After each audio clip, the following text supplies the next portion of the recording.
Now, Peter will give us his last talk of his mini course on projective structures and Opers. So, thank you for coming. All right, thanks for coming. So, we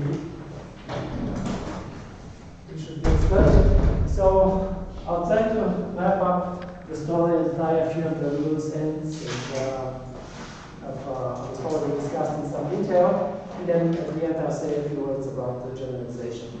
Right, so, generalization. So,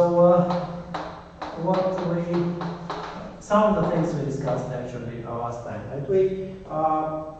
So we started with this idea of a projective structure that we'll be talking about for the lecture, which essentially boils down to having a special atlas. One way of describing is a special atlas on your Riemann surface, whose transition functions are in PGL2, or non-Weber's transformation. So one thing we discussed a bit more carefully was last time was the cohomology class. Sometimes this is called the coordinate cohomology class. Organic calls it cohomology class of a projective structure. Right? This is the cohomology class in H1X PGL2 C. Okay. Which the way we constructed this class was essentially picking a projective atlas and using the constant transformations to define a concycle here. Then we essentially showed the injectivity of the map. So injectivity of the map that from projective structures on our curve, right, X is going to be a curve of genus at least 2. Right? So the Walker discussion is analytic. So we're working Walker analytically. So if you want this, but for now X is compact connected. Riemann surface of genus at least 2, and we have this map from P of X to H1 PGL2. Right, and we argue that this map is 1-to-1. These are projective structures that are compatible with the chosen conflict structure on X. In some form, this injectivity, in a slightly different form, this injectivity was known to Poincaré, actually. If we replace X with the topological surface, this map is no longer projective. So there are many more projective structures that are not complex ones. And we discussed at the end the P1 bundle that comes from projective structure. So I just want to maybe make a couple of comments related to, I'll remind you this construction, the P1 bundle. So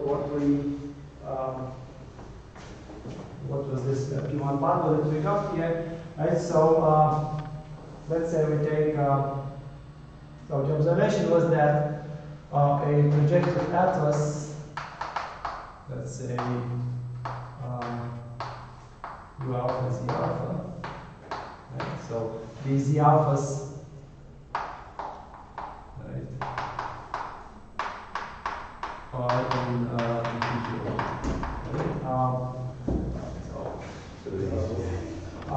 So essentially one of the things we ended up with last time. So this projective atlas determines a homomorphic function, I think we call it Z, from the universal cover right, to 1, with the property that, first of all, the differential is known as 0. On X tilde is the universal cover, and second, if you act by pi 1 on Z, so Z of U dot gamma, I'll write the action on the right to avoid writing the inverse. So is lower gamma is near view. Right, so here view is in X tilde. As well, gamma in I1 of X. Right? And here rho is some representation. That is the perfect after conjugation.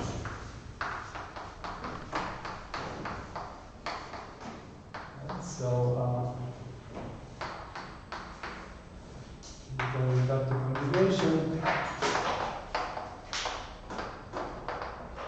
So I wanted to make a quick comment on how we actually get this map. So essentially, instead of looking at the local coordinate patches that are glued by PGO, we can lift it to a single map to P1. And essentially, the idea is you lift it locally and then try to do analytic continuation. So maybe just a comment on this. Comment on constructing Z.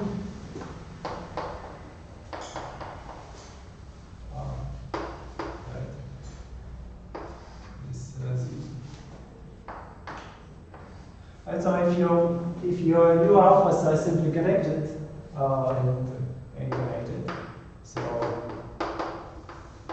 say let's say that we can find enough atoms. Let's say your alphas are connected and simply connected.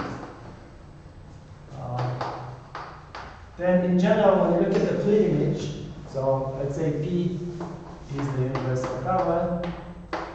I'm not writing base points, I can say that. Then P inverse of U alpha would have tons of connected components, right? Would be disconnected. So on each of the connected components, you can use the respective C alpha as a local coordinate, right? So on each connected component, can use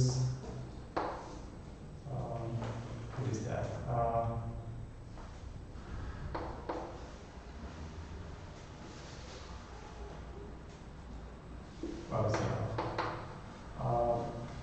As a local coordinate, I mean, the pullback there. S. So now, in this way, you get yourself a projective atlas upstairs, right? Look at the connected components of, so pick this fine enough cover and look at the two images, break it into connected components. On each of them, use these functions. They're going to be glued by elements of PGO2. Now, so we get a projective atlas upstairs on X tilde. But now, on X tilde,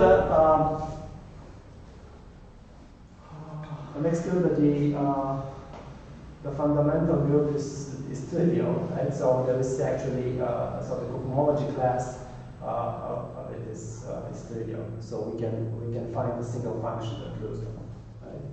So as X tilde is trivial. The class of this one, so this class in H1 X tilde, now PGO2 is trivial.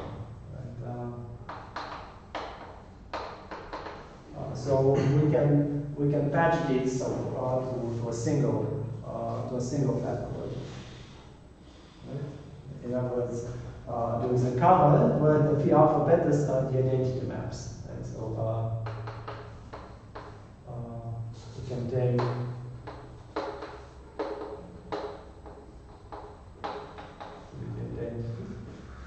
so we can locally lift the projective coordinate on one patch and then extend actually to a global the global Z.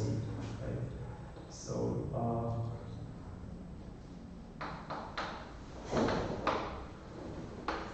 this defines the function. Right?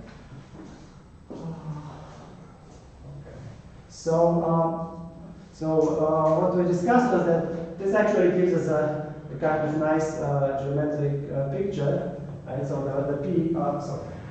the P1 bundle that we got was just the quotient. So we take x tilde goes P1, right? The fundamental loop acts on x tilde, acts on P1. And this is going to be our P1 bundle. So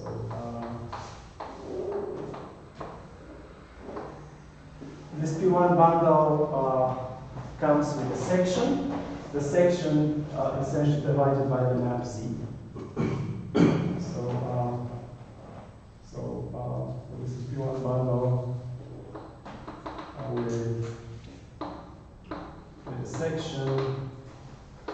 I think I wrote it C, but yeah, from X to this guy.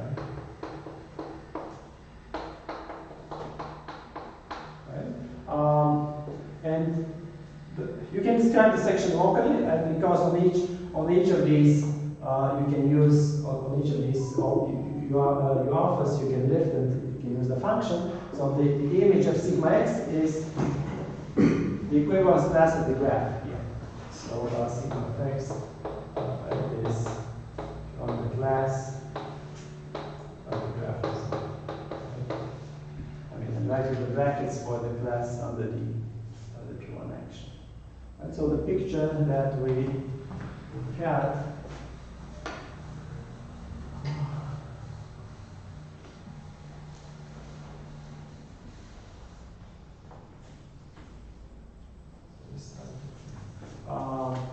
was which this is your x tilde equals P1, right? You have your horizontal and vertical variations, and you have your graph of Z, right? So these are your points U, U, right? And then we send this to some. So P1 bundle is a little surface, if you want, right? It's so we're having a little surface with a section. I'm not giving a name of this bundle, which is the image of the graph. We get the horizontal foliation, and this horizontal that comes from the horizontal foliation upstairs, and this section sigma is transversal to the horizontal foliation. So sigma is transversal to the horizontal foliation. Again, locally, we actually discussed this after the talk last time. Locally, you can work here, right?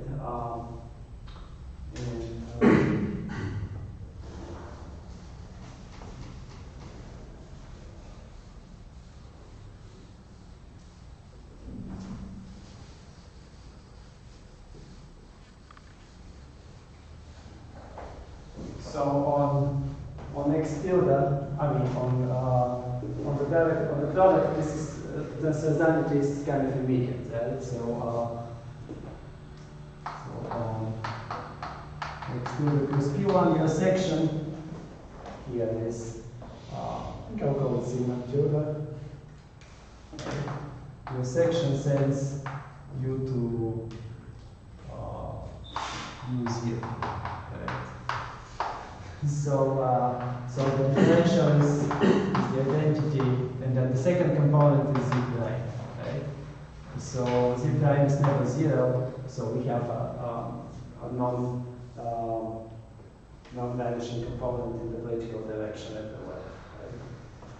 So the fact that we have a regular map upstairs provides the transversality of the section. So in this way at least we see the compatibility of the story we're having here with the one that I mentioned maybe in, I think in lecture 2, right? So maybe as a remark, so we can think of P1, right, as PGL2 modular choosable level, right? So what we get, right, is so our projective structure corresponds to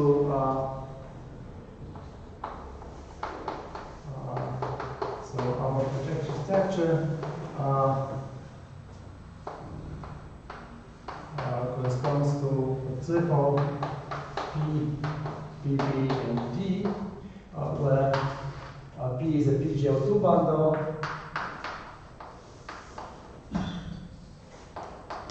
principal PGL2 bundle.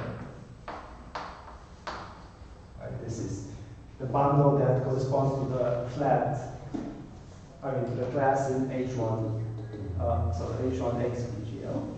PB is a reduction to a Borel. Now, right, so to give the reduction, essentially you have to give a section of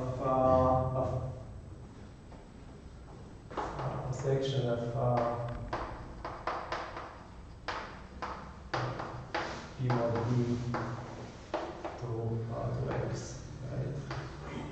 Essentially, one of the ways you define what the reduction of the structure will be. It's like if you have this section, you pick for each value, you pick the respective coset, the respective B coset, and that gives you the reduction. This D is a connection on P.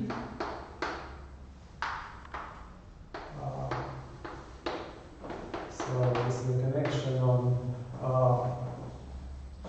the connection on P, connection on the P bundle, and in turn is a connection on the associated bundle. So, and it had this property, this transversality property, which is precisely the transversality property here. So on P,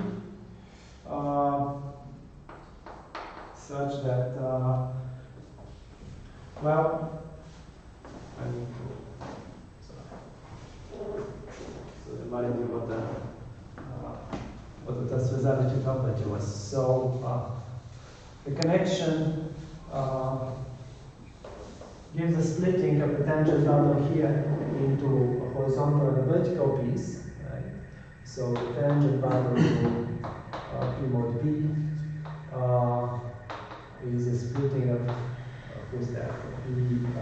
I need a name for the projection. So let me.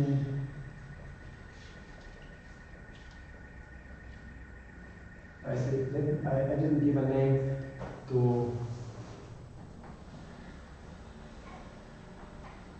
So for this, I'm gonna write phi for the moment for the G bundle here. Sorry for this. Right. So this is phi upper star Tx plus horizontal. This is T pi. So this is the vertical bundle, the bundle of vector fields tangent to the fiber. This is the horizontal one, and our transversality property here was that when we take d sigma, right? This sigma sends me from x to the sigma upper star the tangent bundle to P mod B. Right? So this breaks into the two pieces, sigma upper star T pi plus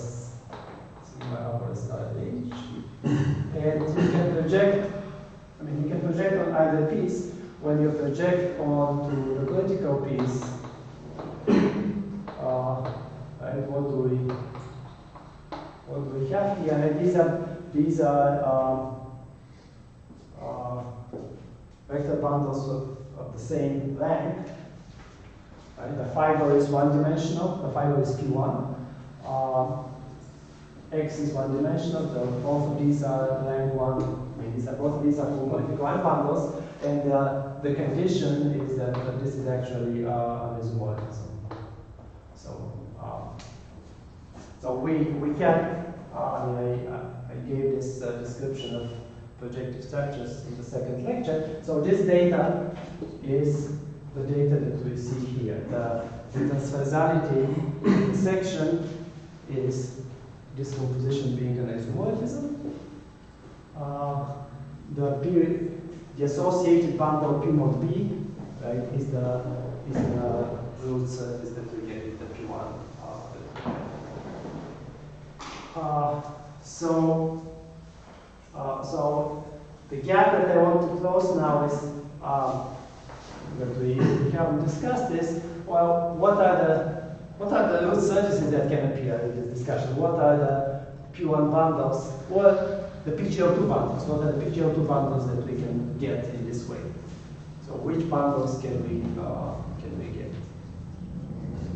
Essentially, that's one way of getting a more explicit description of which co-cycles in H1 do we get. Okay. So the question which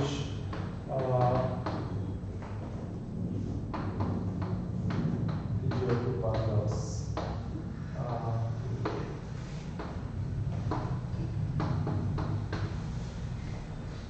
so it turns out actually that there is up to a finite ambiguity.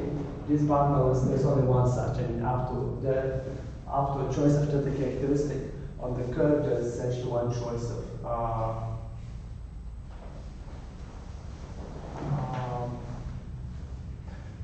up to a choice of the characteristic, there's essentially one choice of a length 2 bundle whose projectivization is going to be the P. So P is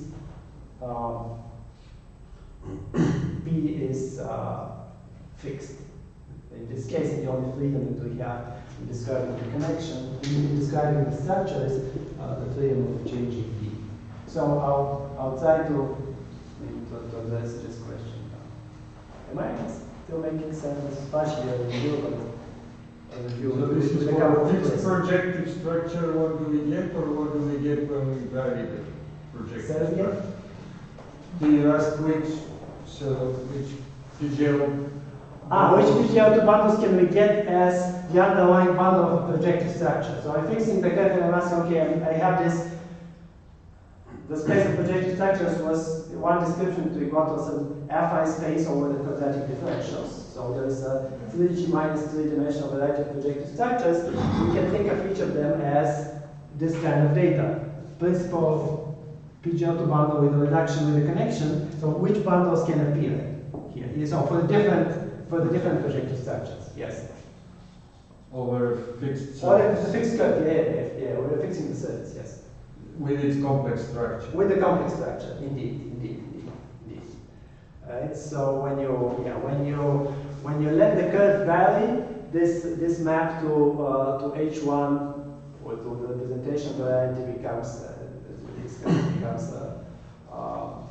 local complex analytic homomorphism. So the map stops being injected. So we're doing it over one point in the particular space. Right? We're not moving in the time, just fixing the.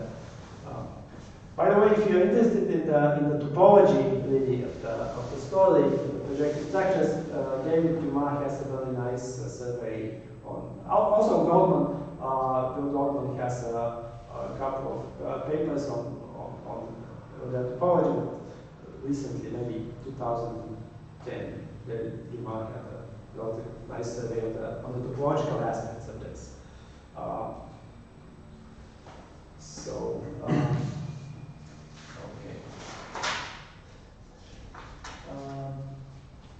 So I'll be giving essentially an explicit description what P can be.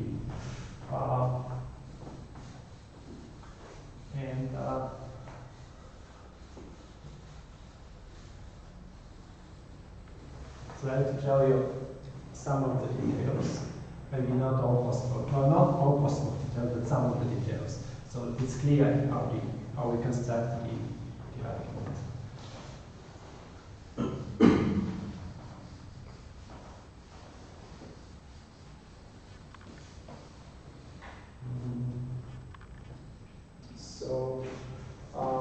So here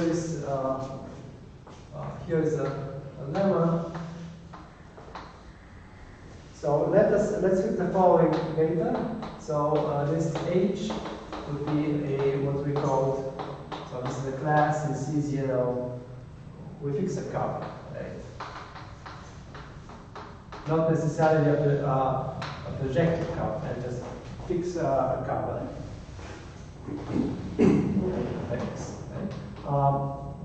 And let's pick a class in C0 pure K squared.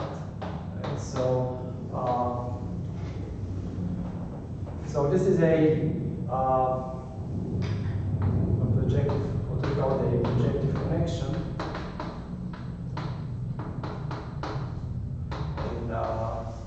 In the Garnick sense, in other words, this meant, one way of saying what this is, meant that when you apply the check differential of this is exactly we have an abstraction class.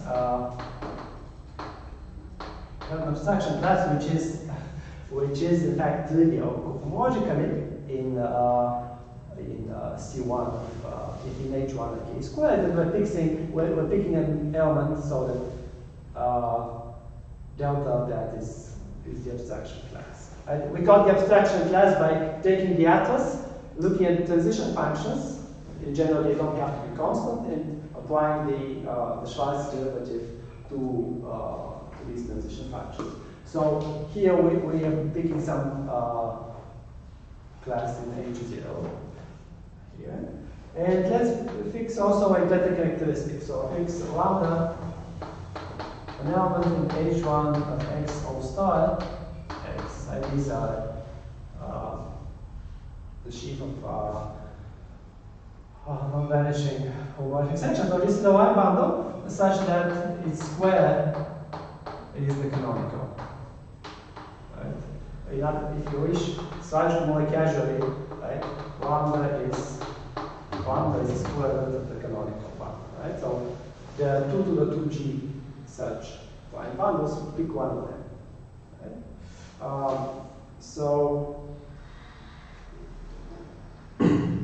pick a root of the canonical bundle and pick a projective connection.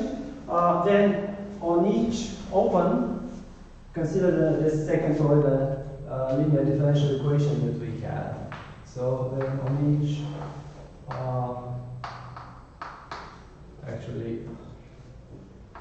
I can say on mu alpha, or I can go all the way to C. So let's say Z of u alpha and C.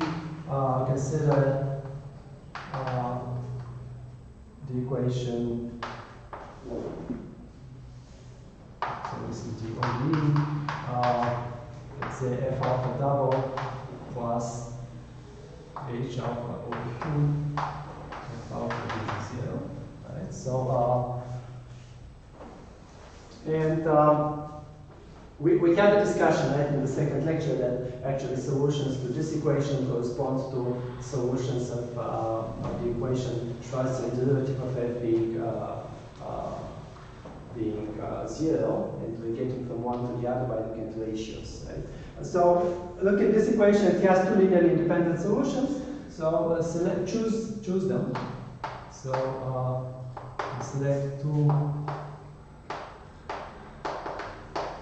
linearly independent solutions, let's say, which we're going to package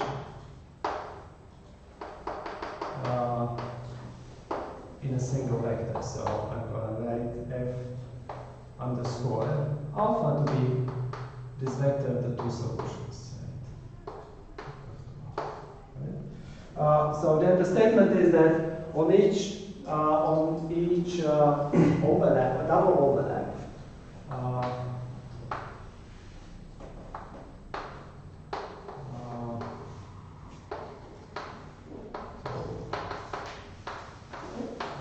have an intersection of the two opens, right? We can find the matrix in GO2, and there exists this T alpha beta, unique one. There exists unique T alpha beta. This is a somewhat technical lemma, admittedly. So there exists unique T alpha beta in GO2C, such that these F bars, so these are these blue in the following way. F bar alpha is the lambda alpha, let's say at the alpha point, is lambda alpha beta. Lambda alpha beta is the cosine representing the class here, times the t's, times the f beta. So excuse me, so that is the notorious Sturm-Liouville operator. That's notorious, sure. So we have this transition between the solution of the Schwarzian derivatives and the Schwarzian equation and the solutions of the Sturm-Liouville, so that the solutions of S of f being 0 are going to be written as actually the ratios of these two. Right? That was the kind of lemma we had. So this is telling us how these vectors glue. Right? They glue by some constant matrices with twisted by the square root of the canonical. So you don't impose actually boundary conditions on those Sturm-Liouville equations. You just glue pieces of different. Right. That's the trick here. Right. There are no boundary. Yeah. That's true. Yeah, because Sturm-Liouville is usually meant to be a. To real boundary problem. Sure. Here you glue them, making a kind of spline. We are moving to the stuff to infinity, right? To the other chart, right? There's a bit more. Finally, so these t's. What are these t's actually? Right?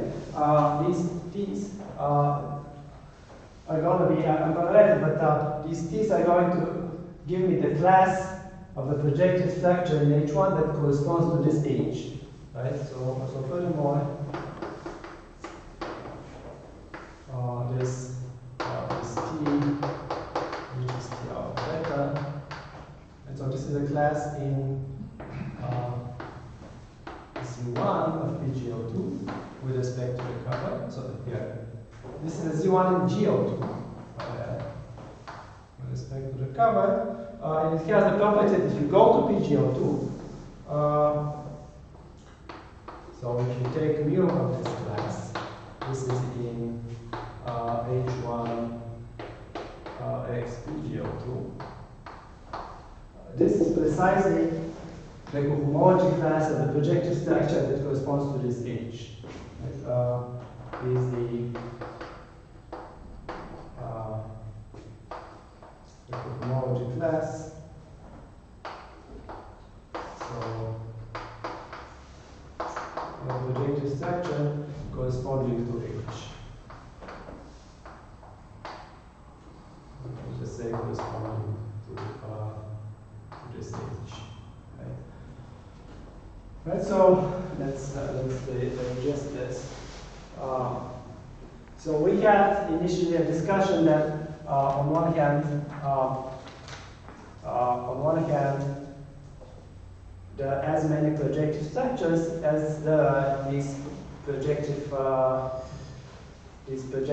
connections, these H alphas, right? And a difference, once I fix one of them, a difference of two such is going to be a global section of K squared. So this lemma is telling me that I look at this Sturm-Liouville equation, package the two solutions glue with some constant matrices. So there's some GO2 bundle. Right? There's some if you want principal GL2 bundle or a rank 2 vector bundle, flat one, right? This is known view with equations in GL2. And the F alpha is transformed this way. And the class of this mu, I'm slightly modifying the notation from last time, but this mu is the map from GL2 to GL2. That's canonical map.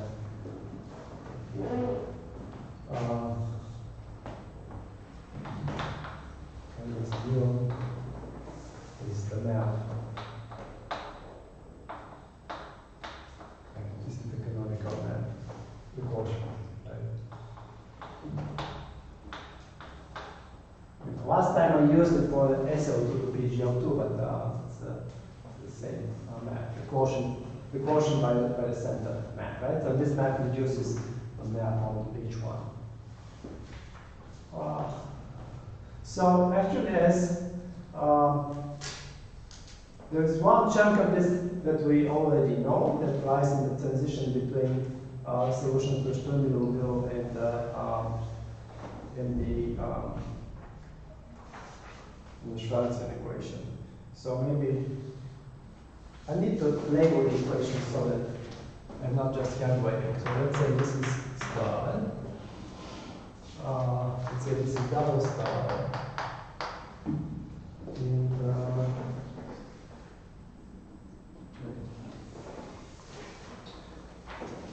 so let me just outline the proof again. That you can see most of the details in both in the book of Gunning and in the paper on the special coordinate coverings. You can see them both, but the book comes after the paper, so some of the things are a bit improved. And then I have had time to show you the structure of the argument. So we look at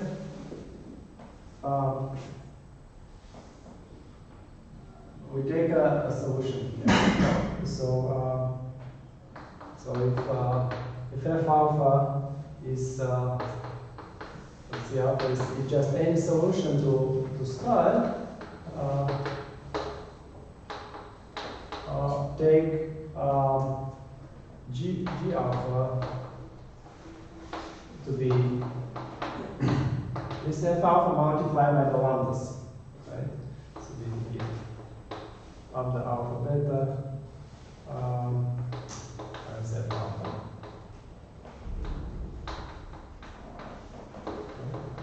So twist by the lambdas, and then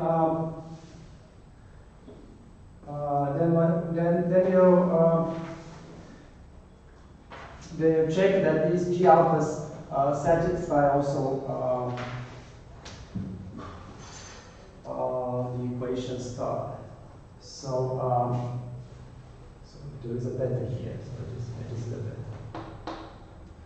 So we're checking what happens with this equation once we move to the other to another chart. Right? So take a solution to start on U alpha, and then multiply these by the one alpha beta, and then there is a calculation.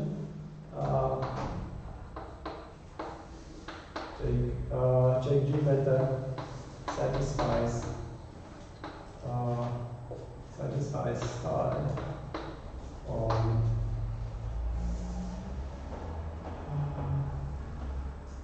the alpha. So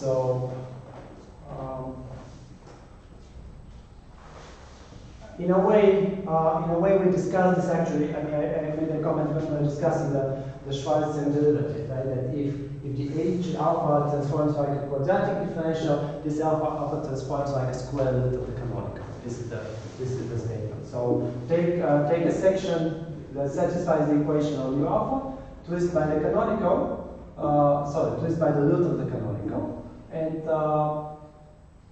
then see what happens with the differential equation in the other chart.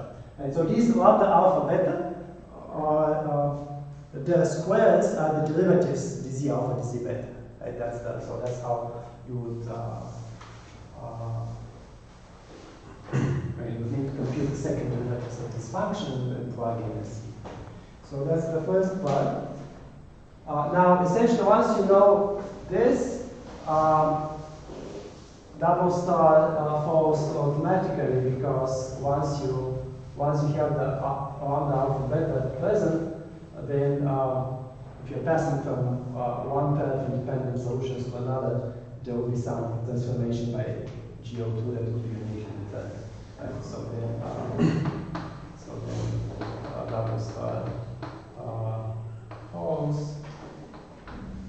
Now I'm being sketchy, and finally, so the last piece is look at the ratios. This is something we discussed. So next, take W alpha to be a ratio of two such functions. F1 alpha over F2 alpha. So let's say on one of the opens. And use this as your local coordinate, right? So use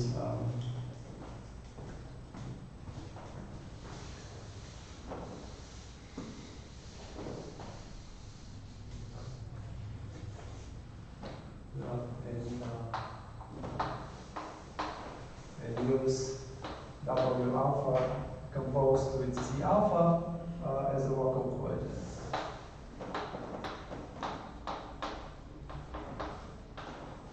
So as local coordinates on X. So one needs to check that these have no vanishing derivatives, and this is a kind of check that was part of the discussion in the Schwarzian. So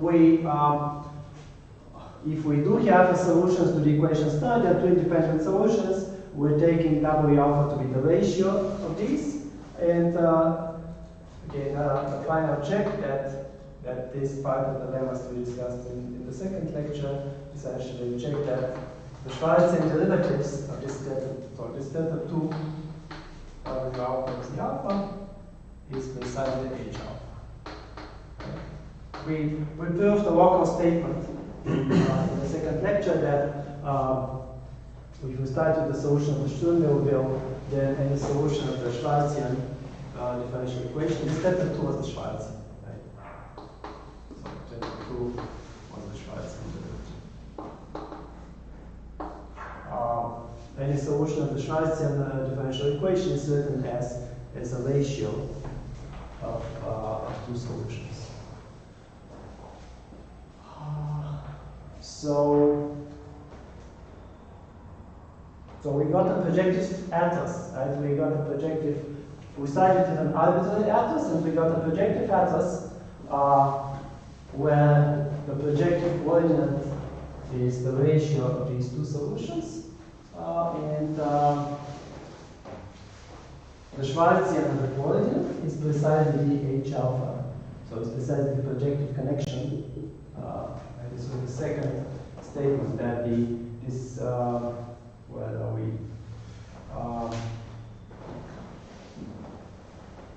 That this mu of t is the cohomology class of the projective structure corresponding to H. So again, there are some details to be fixed, but that's the idea. So this gives us some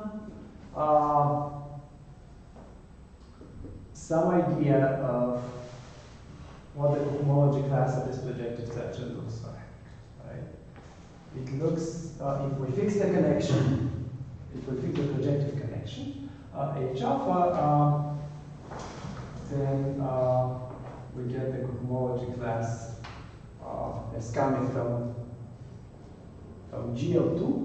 And how does it come in GO2? Well, it's the matrix that moves these two local solutions to the Sturm-Liouville equation. Now, again, this is not This is not explicit because we don't understand the projective connection. So we need the actual theorem that this lemma goes into would give this class in a much more complete way.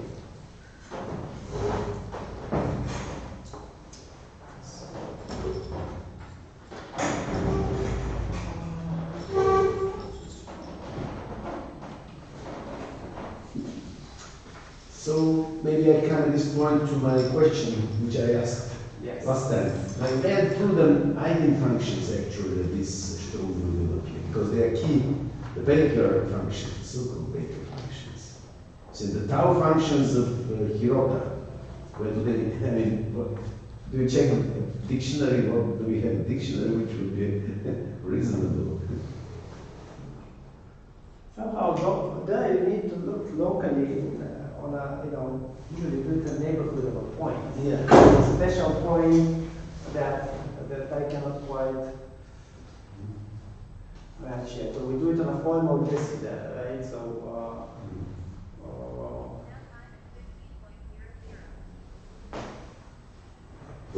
this should be, so to say, a translation into another language, more algebraic, of that construction of by Dünfeld and Sokolov. Sure, but maybe this is just a I mean, this is a finite dimensional setup so far. Everything is finite. I mean, locally we have the equation which has the two solutions. Everything is glued into a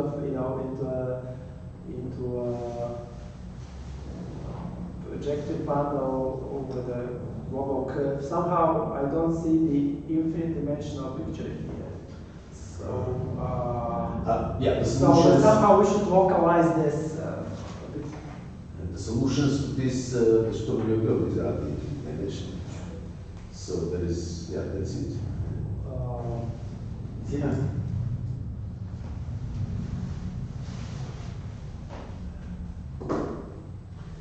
Is there a paper where this kind of correspondence between the most classical stuff, I mean, this classical stuff that they did, and this one, yes. Because in Dünfeld Sokolov, I don't find it. Maybe somebody has written it in a more transparent The way. thing is that they started using these objects, so they didn't use them in Dünfeld Sokolov, yes. Then they started using them for geometric Lagrange, which is a slightly different use. So I haven't seen, they have this whole, for example, there's the big 200-page geometric Lagrange paper that's becoming a book where they discuss it with Opers, but I don't think they discuss the relation to KDV there. Whose is this book? The Bayesian Dünfeld. It's a Bayesian Dünfeld paper. Bayesian Dünfeld, yeah. Yes, they have this overview on Opers, which they do it for interview, but they don't discuss the KDV picture either. So, in the Dünfeld Sokolov paper, they do it on a formal disk, on a functional formal disk, I guess. And so I haven't seen a translation between the global story here and the classical. I mean, the objects are there, the projective connections, the differential operators.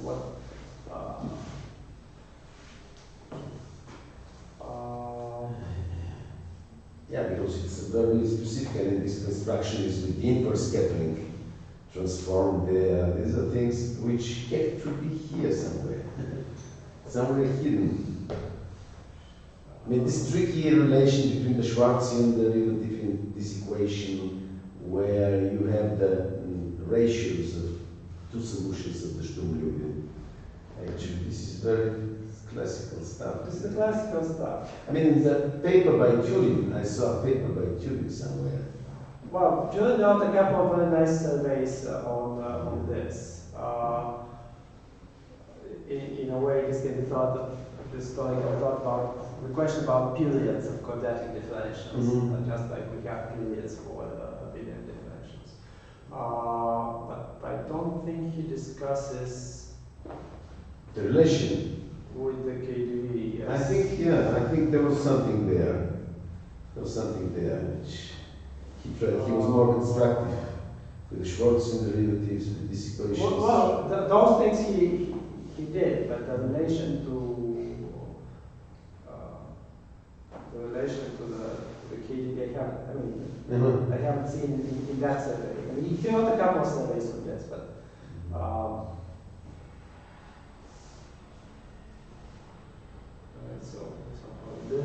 Everything is very local. Here the curve is global. Yes. So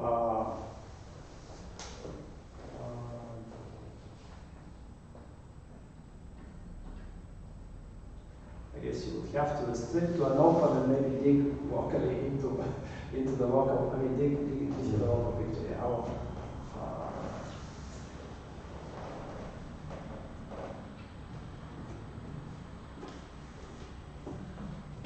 Yeah, I'm asking because the main intrigue, so to say, for me is to find what would be possible to generalize to a multidimensional quantity. And I don't see how you can generalize in the Schwarzenegger equation or whatever. right. So again, I've seen a bit of generalization. I told you can look at manifolds in higher dimension where you're gluing, or complex manifolds, or real both cases where you're gluing by looking for an atlas. Where you're doing by PGO and automorphisms of PN. And you can give some classification of these structures. But you're losing. You're losing everything. You're losing everything. Sometimes I think, but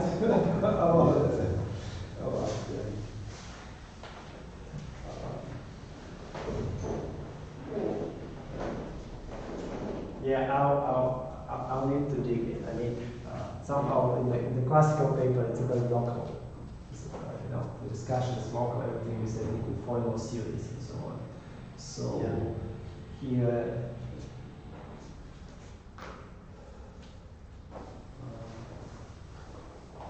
You mean which paper? Which paper? The original Drinfeld-Sukov. Belson? No, Drinfeld.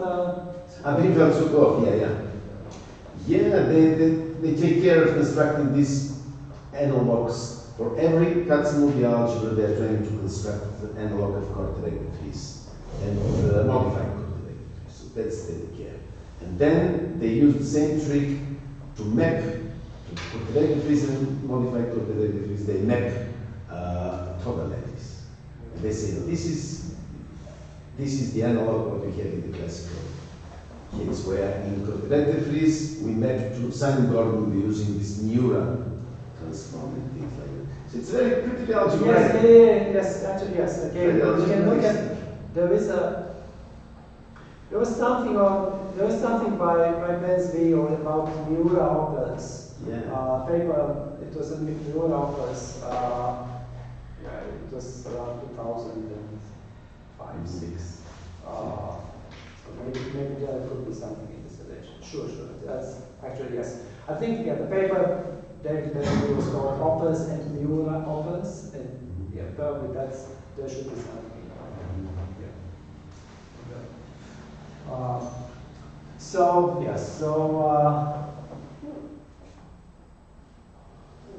mean, in some sense, again, you have to start moving the curve and look at the sort of non-abelian theta functions, I guess, on the volume of the curve. So yes, right. And so let me fix again the root. So I'm going towards the statement of the field that describes the class of the primary. So let's fix again this lambda in H1 whole star. That's the square of the canonical. And it's represented by the cocycle, let's say, lambda alpha beta.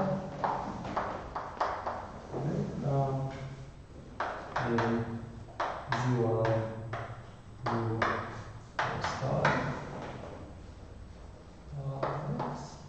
Right? And we're going to introduce two matrices, so two functions from the intersections of lambda, alpha, beta, from the double intersections into GO2 to C, which are simply, so this is Z beta. These are going to be the little lambdas, the derivative of the little lambda. If you want to be Z beta, lambda alpha beta, and lambda alpha beta inverse.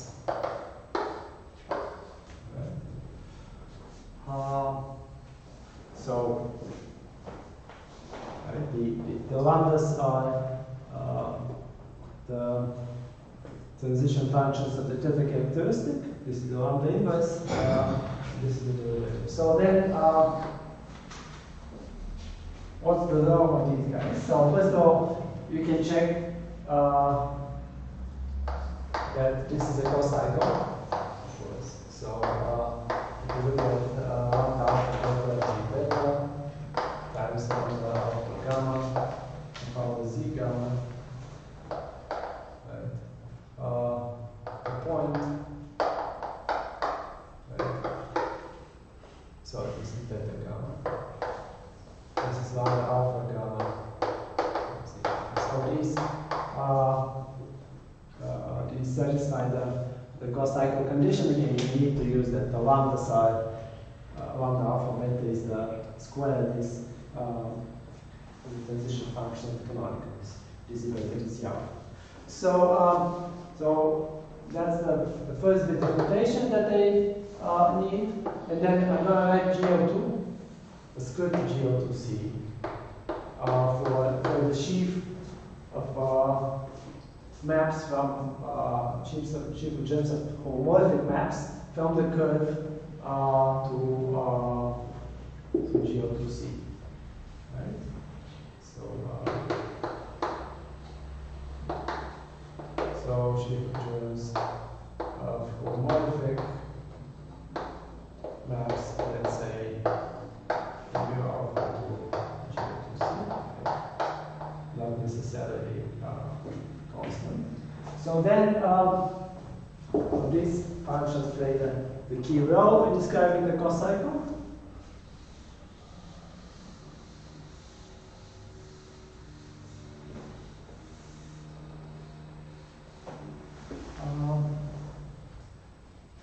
Right, so H1 of this sheaf, H1 with coefficients in this sheaf gives you GO2 bundles that are not necessarily flat. Right? So here is the theorem. There are a couple of versions. Clean up.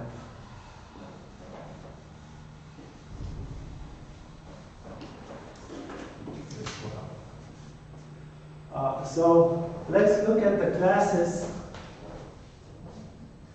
So if I have a flat bundle, I can think of it as a. If I have a flat GO2 bundle, I can think of it as a GO2 bundle. Right? So so let's look at the T elements T in H1 x GO2, right? Such that when you pass the PGO2, this is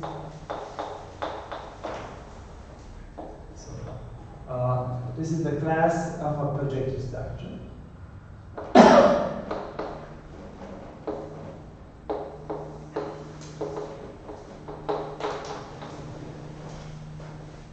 So the statement is that this set is the same as the set of elements in H1 x GO2, such that when you include GO2 in the sheaf GO2, so think of the flat bundle as GO2 bundle, you get exactly the class of one alphabet.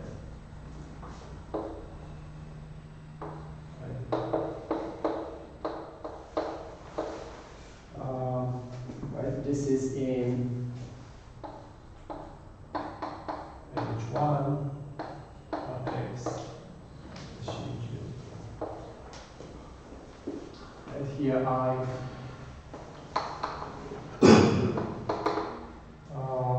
I is the map of homology induced by the inclusion of the constant functions into the sheet.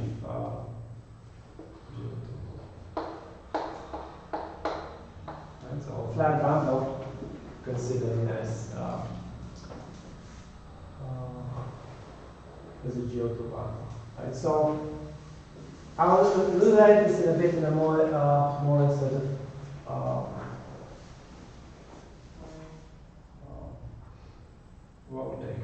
description, but we're saying the classes, the flat GeO2 bundles with the property that these GeO2 bundles considered as flat PGeO2 bundles are a class of projective structure are exactly those which, when considered as the GeO2 bundles, are the class of this matrix alphabet. So,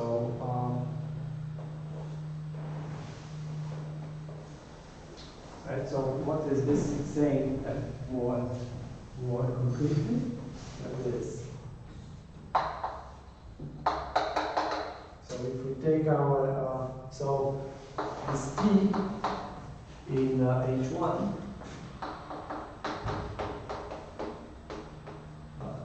of GeO2C has the property that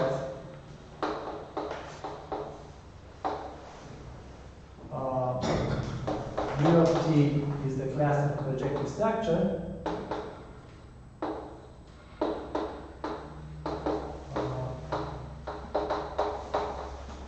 If and only if on each open you can find some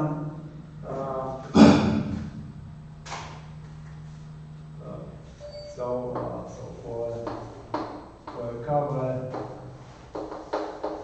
U alpha is the alpha.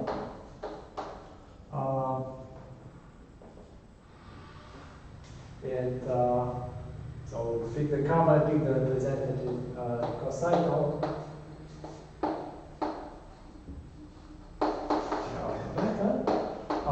We can find functions f alpha from U alpha to GeO2C homology with the property that you can conjugate these constant matrices to the lambdas, such that f alpha at a point times lambda alpha beta, because these are constant matrices T alpha beta times m beta. This is the This is the local, the explicit description of the previous class. Right? We pick a class. This class corresponds to a flat GeO2 bundle, considered as after projectivization. This is the homology class of projective structure if we can conjugate these constant matrices to this matrix, which is far from being a constant. Right? If, for example, if we are on projective lattice, if we are using a network that's already with Möbius transformations, if the Möbius transformations are the current AZ plus B, A alpha beta Z plus B over CZ alpha plus D, whatever, a matrix to matrix, these lambda alpha betas are going to be the CZ plus D on each overlap. Right? So these are so this is an affine. This would be an affine function. This would be 1 over that affine function. And here you would have some constant, some non-zero, or some constant in that coordinate.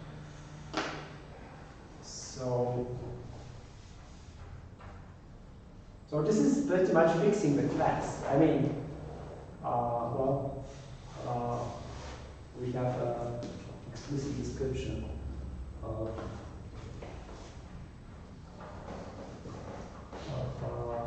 this class here.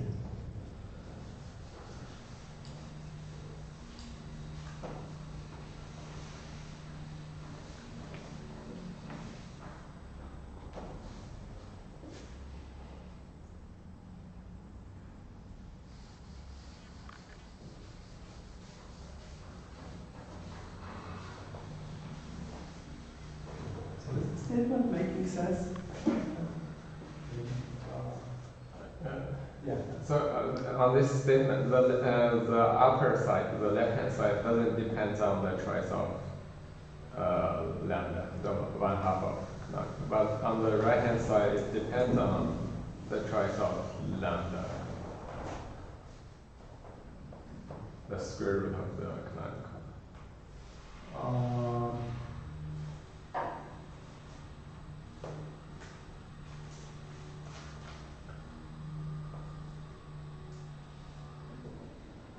So in principle, you could be twisting this map here. I mean, there are multiple. So my P1 bundle is a projectivization of many different. I mean, I can always twist by a line bundle and have the same projectivization. I guess that's the reason we have this. Ambiguity. You're saying I constructed the class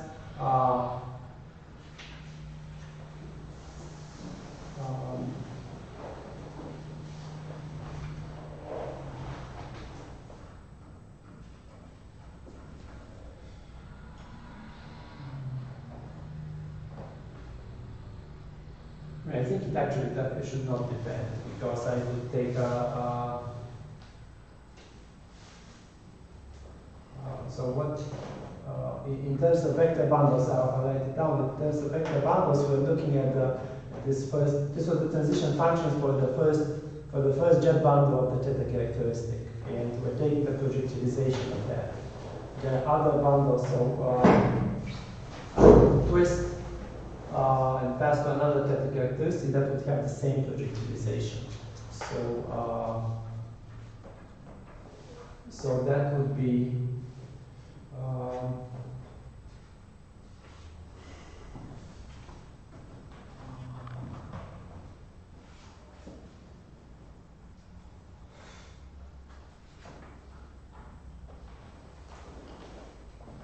yeah, that's I'm writing it badly, you're saying it right.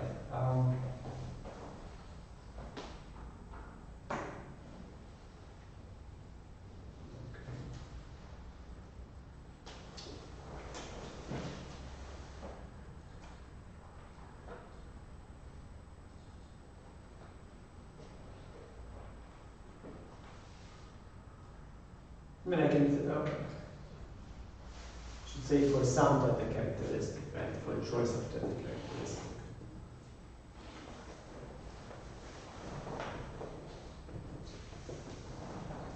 I should say for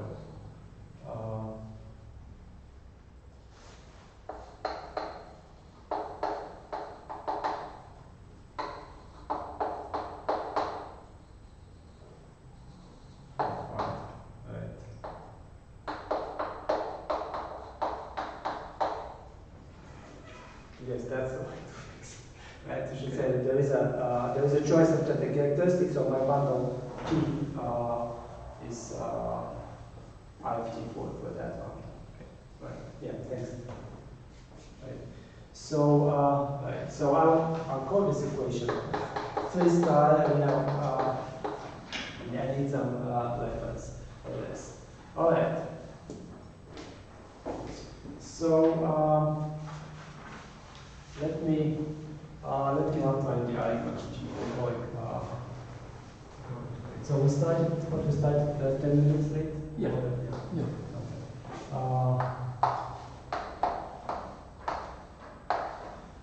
So let's say we're going this way.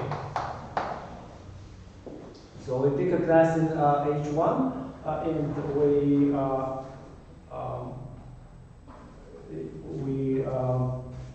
we know it's the class of the projective structure. So suppose mu of t is the class of the projective structure.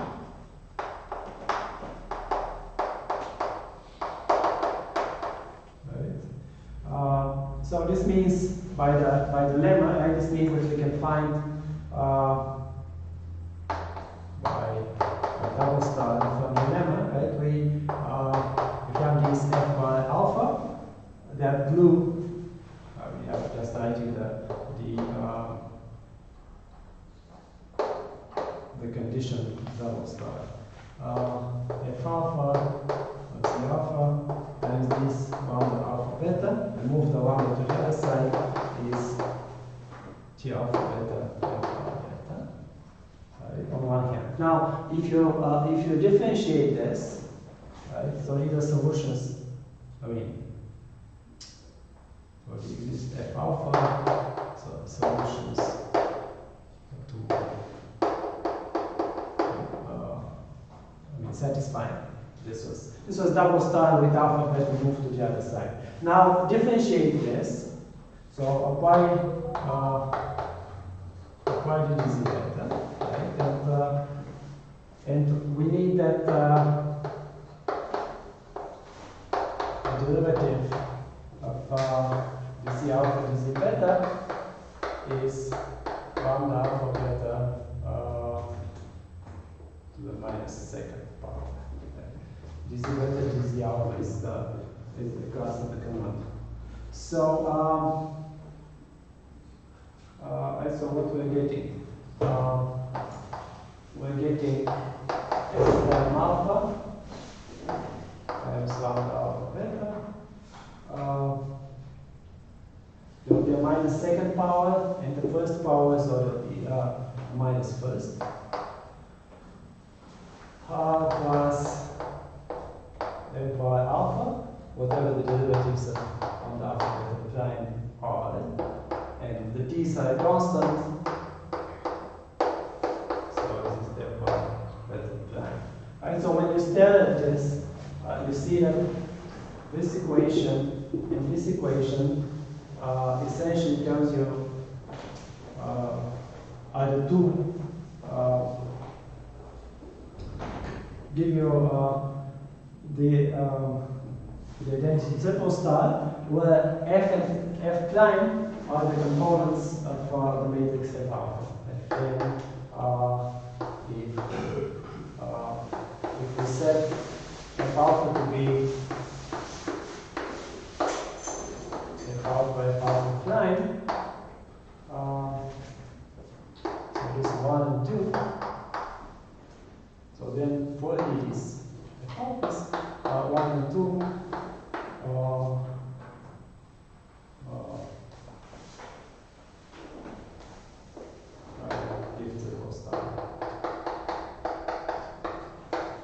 here there is a very naive idea that everybody knows from the differential equation course. You can, if you have a second order equation, you can introduce an extra variable and make it into a first order equation onto the jets. Right? So we packaged here the two independent solutions and their derivatives. This is the matrix. And when you write the conditions for the derivatives, and these are exactly, so the matrix lambda alpha beta contained precisely lambda alpha beta inverse, lambda alpha beta prime, and lambda alpha beta. Right? So when you break this triple star for a condition from the two columns, this is what you get. So from a set of solutions to the Sturgeon equation, packaging together this vector and this derivative, we see that the vector and the derivative can be conjugated to this matrix here. With,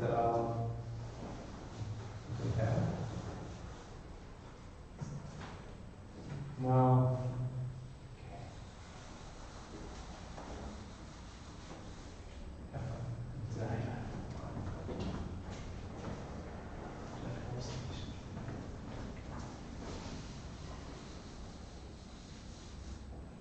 Now, in the opposite direction, you could try to play this game just with a bit of a twist.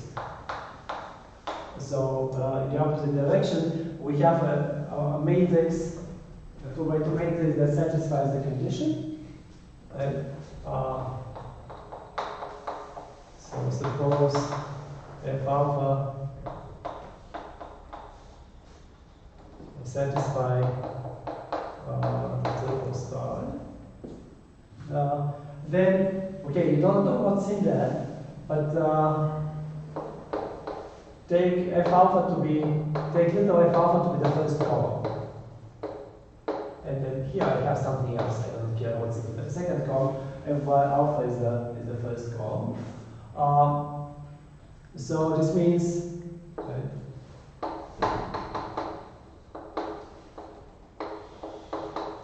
the first column satisfies the first equation, right?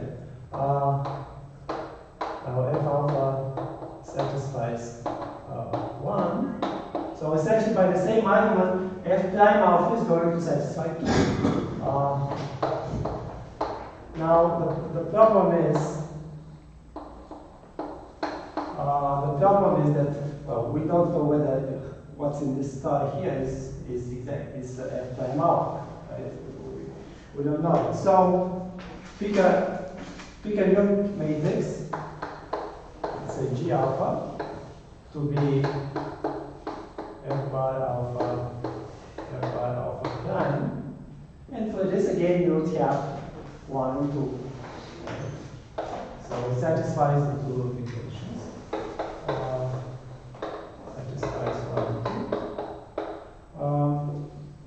Now, and so this G, this guy satisfies the triple star. So you look at the determinant. You look at the determinant from here, and to get the determinant, it has to be a constant.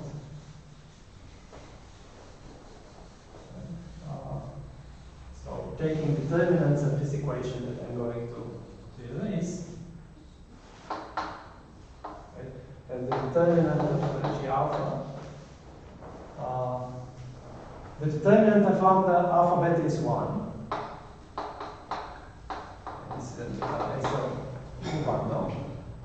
Is some constant here, whatever this is. This is in C. Times the determinant of G beta. So these determinants, the determinants of this bundle, they glue to a flat line bundle, right? To a section of a flat line bundle. So the determinant of G alpha is a global section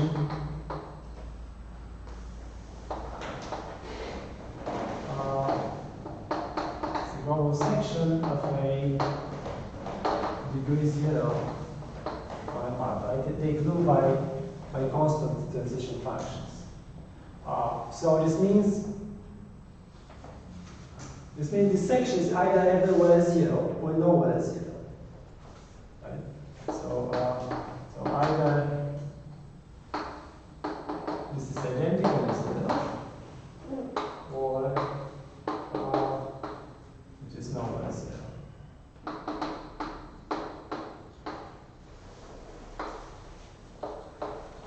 Right?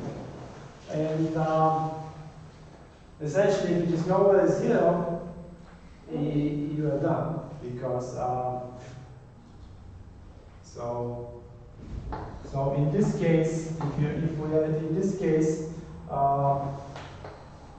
take your local coordinate as before to be the ratio of f alpha 1 over f alpha. And use this to,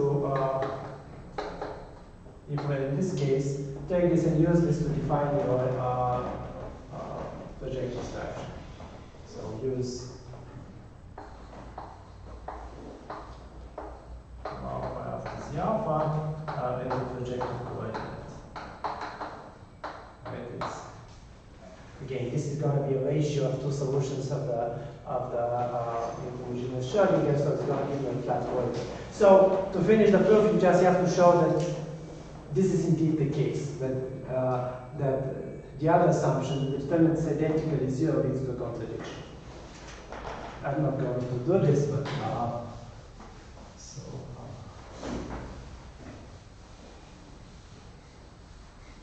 to finish,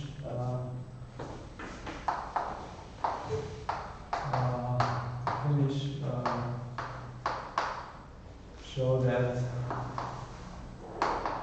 the determinant of G alpha being identically zero is impossible. Okay, that's the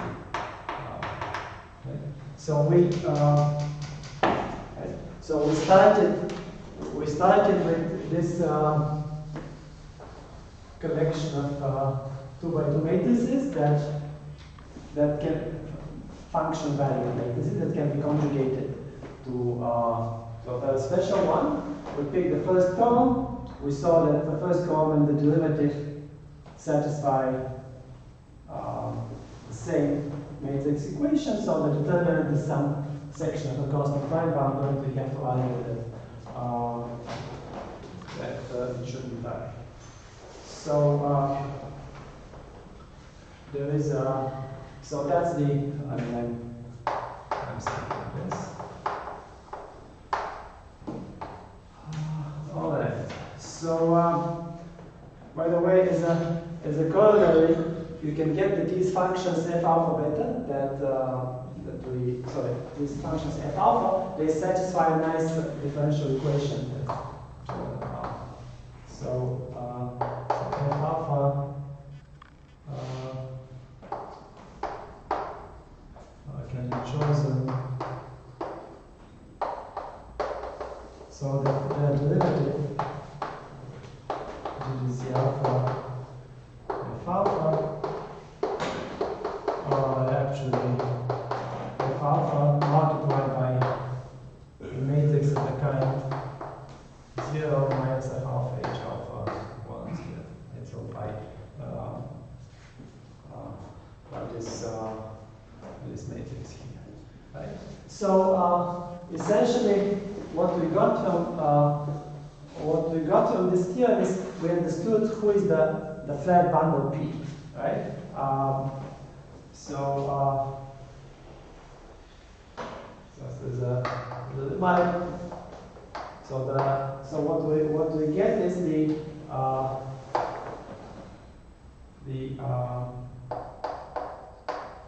PGL2 bundle P2X is essentially the frame bundle. I mean, I should say the projective. I don't think we use frame bundle for the projective case, but projective of the extension class K minus f of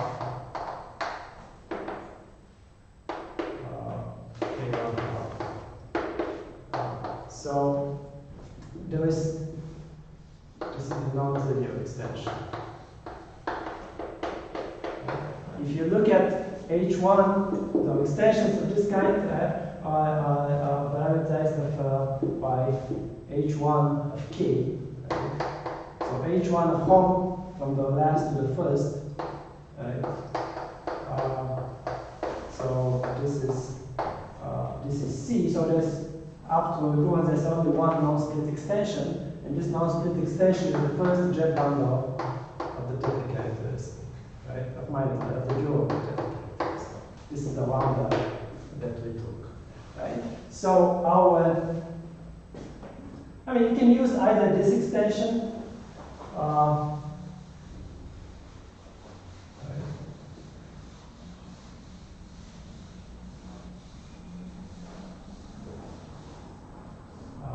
so we're saying that the fiber over a point here, right, is the set of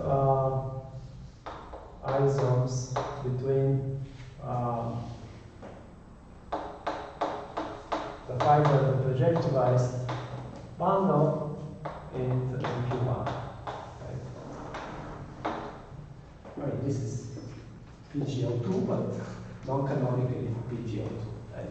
So the bundle here, so we have a rank 2 bundle. It's a non-trivial extension of these two. You take its projectization. This is a P1 bundle. And if you look at the corresponding flame bundle, this is the P that we get. But instead of using this one, you could twist, right? You could take any twist. So instead of writing k minus a half by k 1 half, you could look at extensions of k by O, right?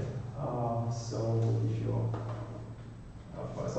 for k inverse by O. So note.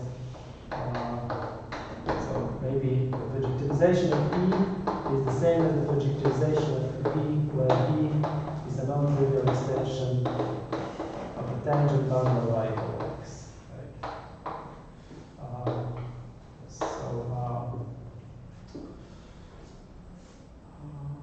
So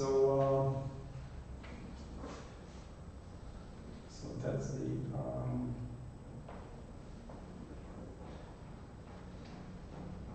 that's that. So you could generalize this. So I'm over time. So you could generalize to GON, for example. So instead of looking at, let's say, PGO2 or GO2 or SL2, you could look at you could look at GON, for instance, and then the data you will be considering if you want to generalize this whole setup to GON would be a flag.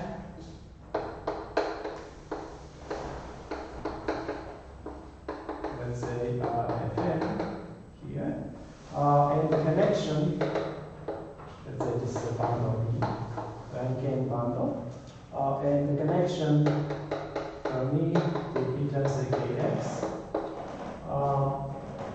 with the property that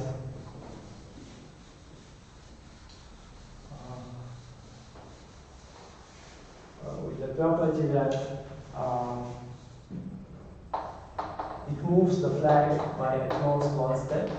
So the Fi piece is contained in Fi plus 1 plus k. And the second fundamental form, so is an identification between the ith graded piece and the ith plus fourth graded piece. With kx. This is the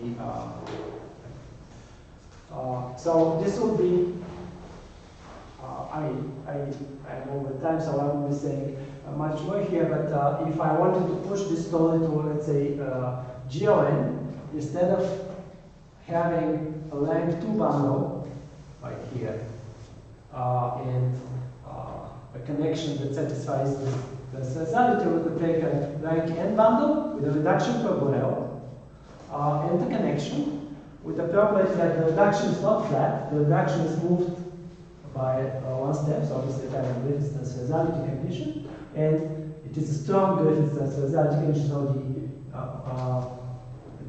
the map, the induced map of the associated gradient actually gives an isomorphism. But here, right, we have k1 half and k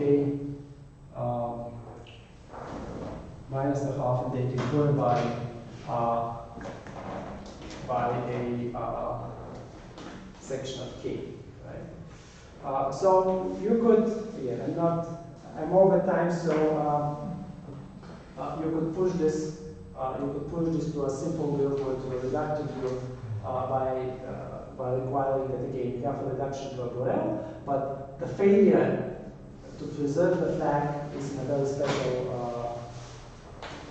special position. So if you have a connection on a G bundle that's reduced to a Borel subgroup, you can look at the so-called relative position map of the connection. You can look at to what extent the connection fails to preserve the flag.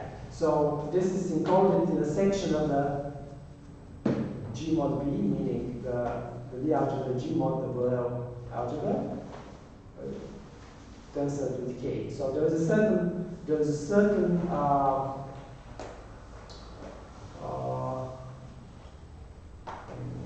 certain analog of this requirement that makes sense for a very simple group. So so that will take a few more minutes. I don't know, we can discuss it afterwards. But so I spent most of the time trying to explain in some detail the PGO2 case of what we had, but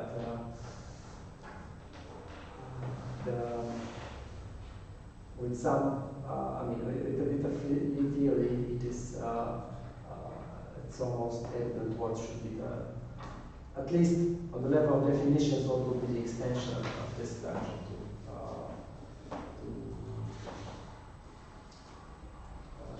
to the arbitrary group case. So I think I won't be abusing time. Thank you, Peter.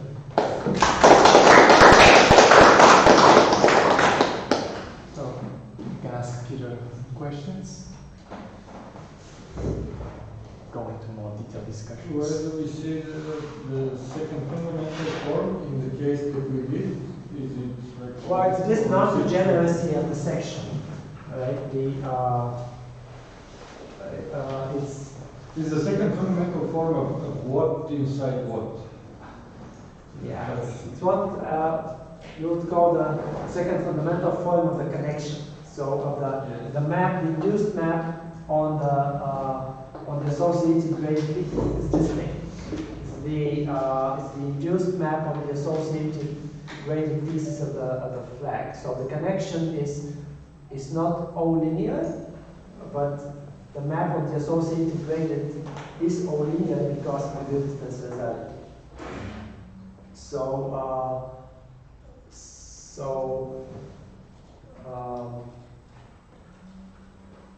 So this is a map on the this is an O-linear map between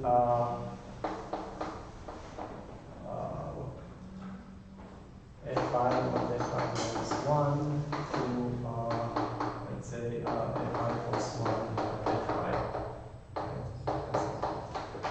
kx. So we require that this map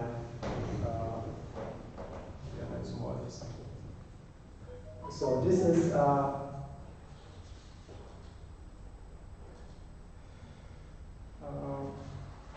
so for maybe I can say comment here. So for if we're looking at SL2, right? Let's say you take the Borel, I mean, to be this Borel, right?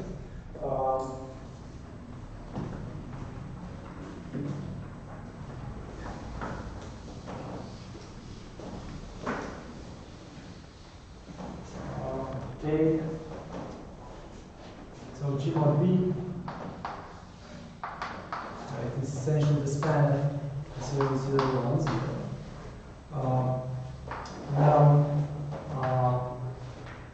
So N is the uniform one. It is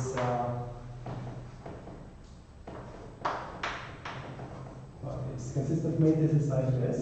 And so the Cartan. So if you look at the unipotent group acts on G mod B, and you can look at the invariant elements. The invariant elements in this case are the kind 0, 0, G0. And there's an orbit here. There's an open orbit that consists of no 0 Gs. Right? Elements with where G is no 0. So what we want is that when we have a G connection with a G bundle with a reduction to a Borel, we want the failure of the of the connection to preserve the below to land here. Right?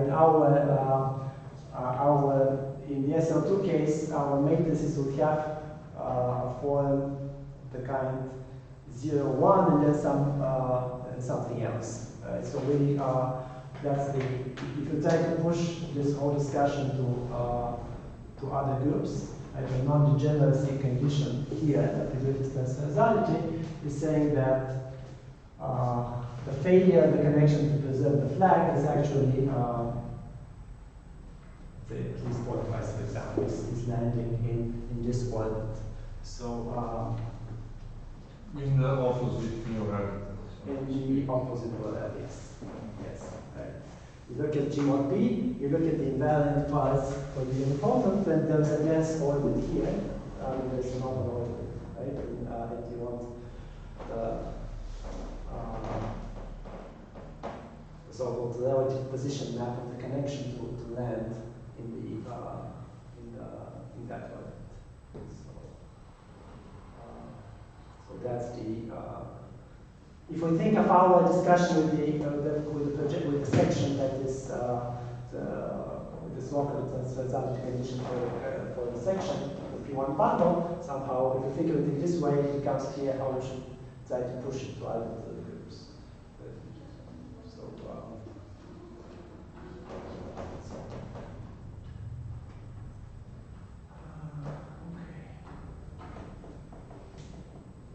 Yeah, just to repeat my question maybe. What about multi-dimensional stuff? I mean, isn't there any reference? I mean, this stuff must be sort of just making, I mean, this kind of projective structures in the case of multi-dimensional kind of differential operators. You see, it's decisive, product is decisive. You nonlinear equation of torque-electric type, you have this linear equation, Sturm-Liouville. right. So is there a setting here, algebraic, where the operator is multidimensional? Now, in principle, there is nothing.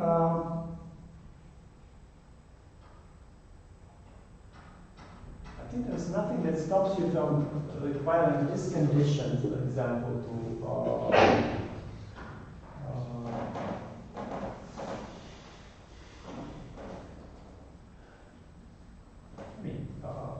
You could ask for this, but for this in higher dimensions. I mean, in higher dimensions, you have all sorts of unpleasant things, right? Because here, any homomorphic connection is flat. Sure. And in higher dimensions, you need to put the integrability condition, right? So, life is. You could ask to have the Griffiths transversality, that's a normal thing. You could ask for this failure of the connection to preserve the below to be of a special kind. But I'm not sure you will get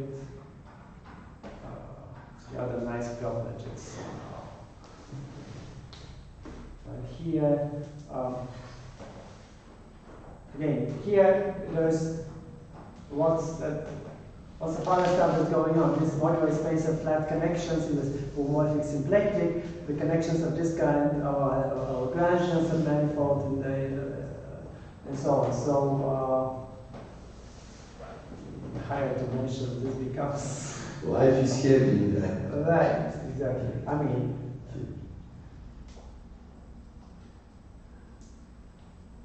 somehow, yeah, there is. I mean, there are no Well, you can think of this as part of the non-abelian Hodge package, right? This is the Deram side, and there is the Dubois side, which is the modular bundles. Again, you for those you do have the analogs in higher dimensions. So part of this package goes to you can look at modular focal systems, right? You can look at representation varieties, but no, this beautiful. yeah. So,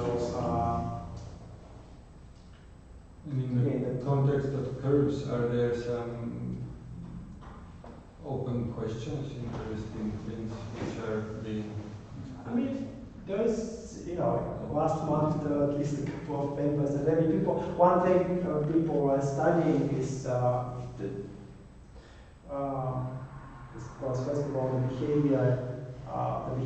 derivative behavior, so the properties of the modular space of these structures over MG or over type space. That's one thing that's happening. And then again, the other property is that for a fixed complex structure, this is a very special plane in the modular focal systems. So for various algebraic geometric constructions,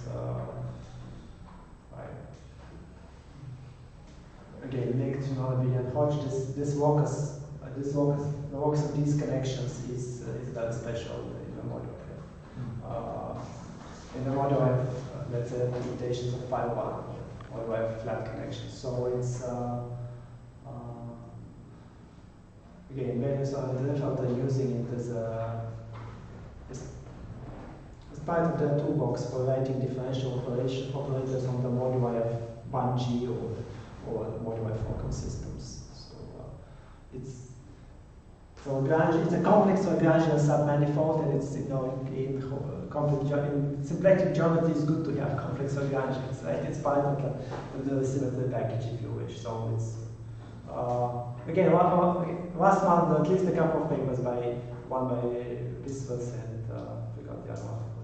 But for example, studying what's the space, what functions do we have on these modular projective structures when you start moving the curve. So there's some difference in behavior between genus 2 and higher genus, for example. So there's the topological side of it. People are studying topological aspects, and then there is in a way, the homomorphic symplectic / mirror symmetry side of this.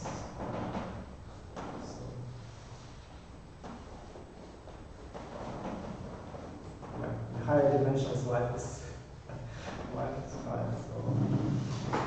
So most of the work is actually very study, but I think you should look up the Opers and Miura Opers by Ben-Zvi. Ben-Zvi, yeah. This was. The one on Miura Opers, I don't know whether it was with Biswas or not, but yeah. They have a paper, I see, in Advances in Mathematics, 2004. Before, yeah. I was off by 1. Opers and theta functions. Right. The Zeno kernels and yes. Yes. There should be a link to the link to the non-abelian theta functions. Right? So this is the future, maybe.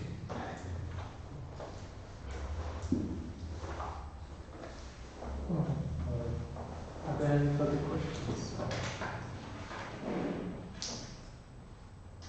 If not, I could thank him again. And the next talk will be next week, actually, on Tuesday, by Valdemar, who is here. We'll talk about invariant theory of homogeneous projective varieties.